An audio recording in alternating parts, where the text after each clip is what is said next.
All right. Hey ho, let's go. This is Resistance Radio, where natural selection selects resistance. And today, resistance looks like an infectious disease doctor with a stack of studies and a bone to pick. We are going to go through RFK Jr. CNN interview, COVID vaccines, measles, RSV, Lyme disease, autism, and check his homework. And I'm going to name real studies as we go. And I'm going to put every single one of them in the show description with the actual numbers next to it, not because I expect you to read them, but because he's counting on the fact that nobody will. So here's the thing about outbreaks. They just don't come out of nowhere. They walk through doors that we leave open. Okay, claim number one, the US had the highest death rate from COVID on any nation on earth. Nope.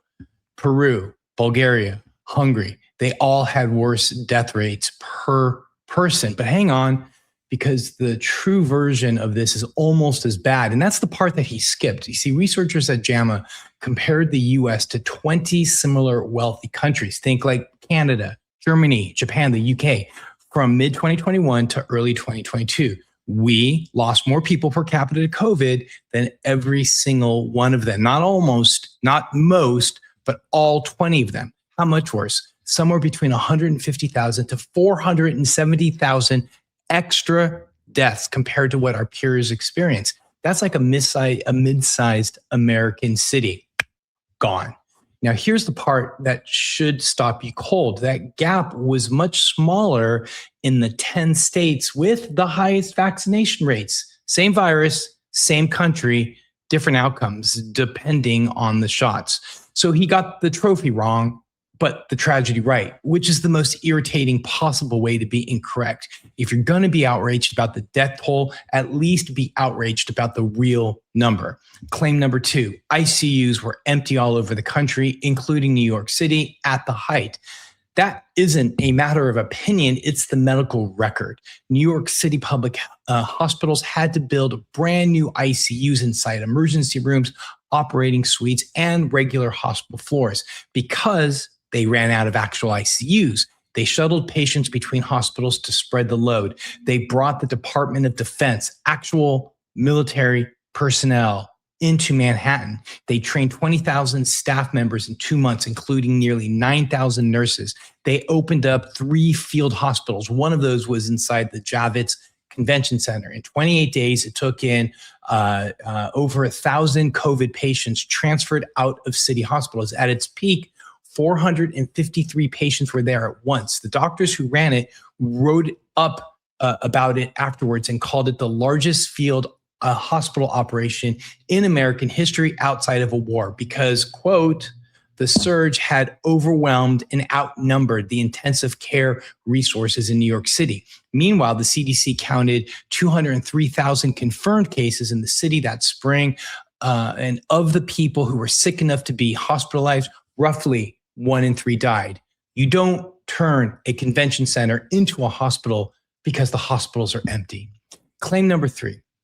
There's not one study showing COVID vaccines protected kids. He asked for one study, and then when a study gets named, he states it doesn't exist. That's not skepticism. That's some weird magic trick. So let's name them. And I'm going to give you the honest numbers, not inflated ones, because exaggeration is how you hand him a win.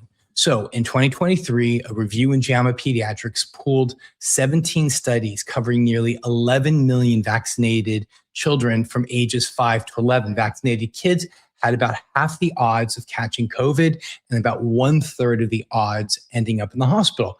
But the big one, there was a 95% reduction in the multi-inflammatory system syndrome in children. That's that inflammatory syndrome that hit kids weeks after infection, but previously healthy children and put previously healthy children in an intensive care unit. That's 95% prevention. Side effects were sore arms, tired kids.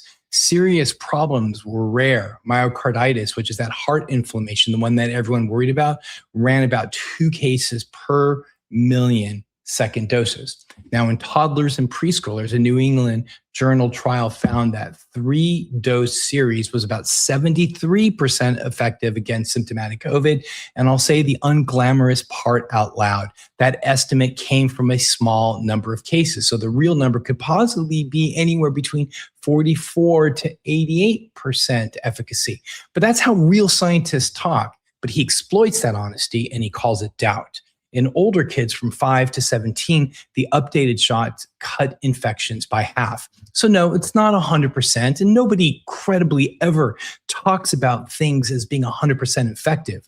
However, what is real, repeatedly measured protection against hospital beds is what we have seen. And that is the exact thing that he states doesn't exist, and he's just plain wrong. Claim number 4 was, of course, vaccines and autism, and the Institute of Medicine secretly agrees with him, right?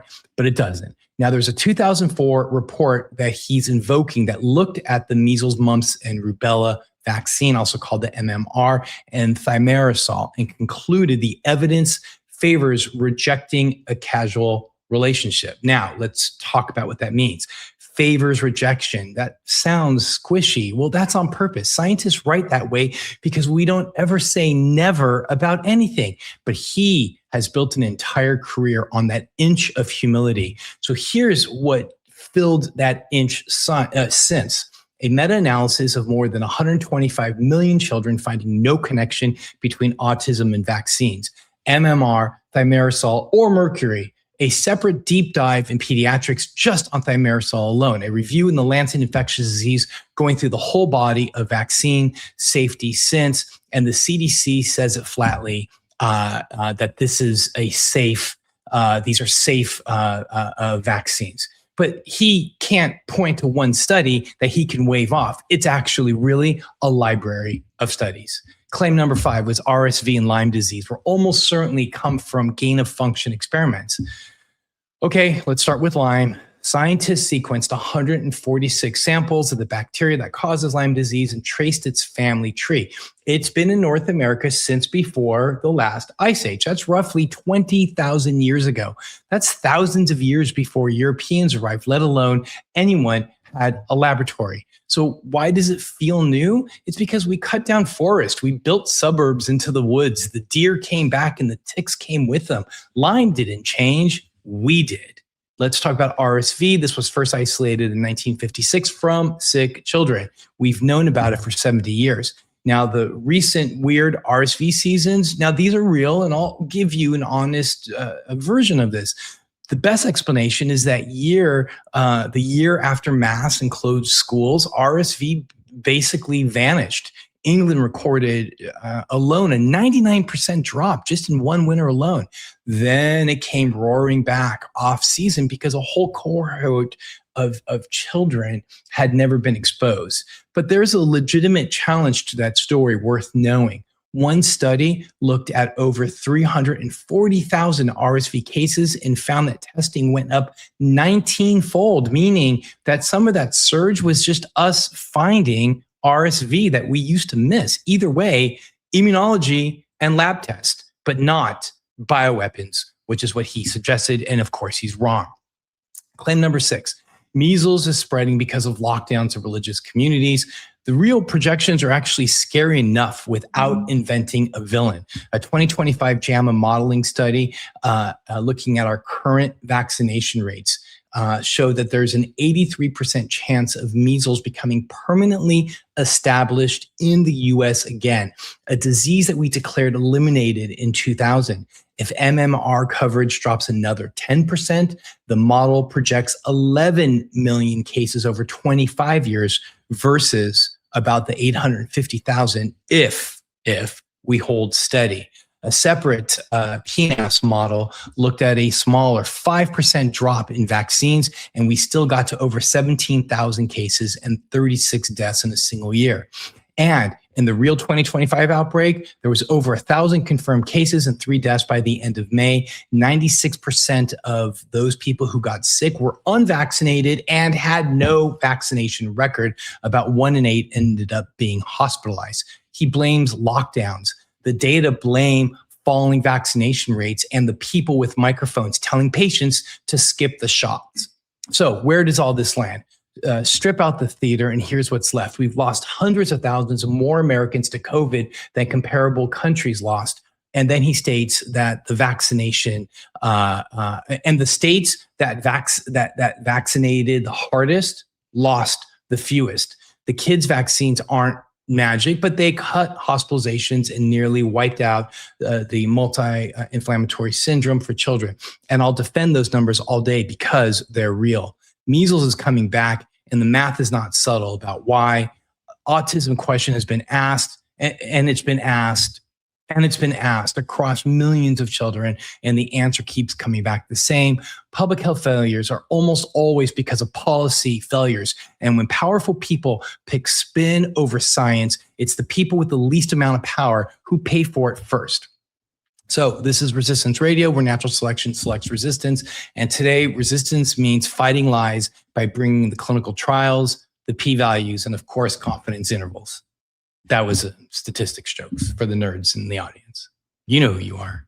Okay, seriously, please like, subscribe, and share this video. Lies spread fast, and let's give the truth a fighting chance. And remember, every single reference I've cited is sitting in the show description with the numbers so you can check my work, because that's the whole difference right there. Real science shows you the receipt. Everyone else just asks you to trust them. Thank you.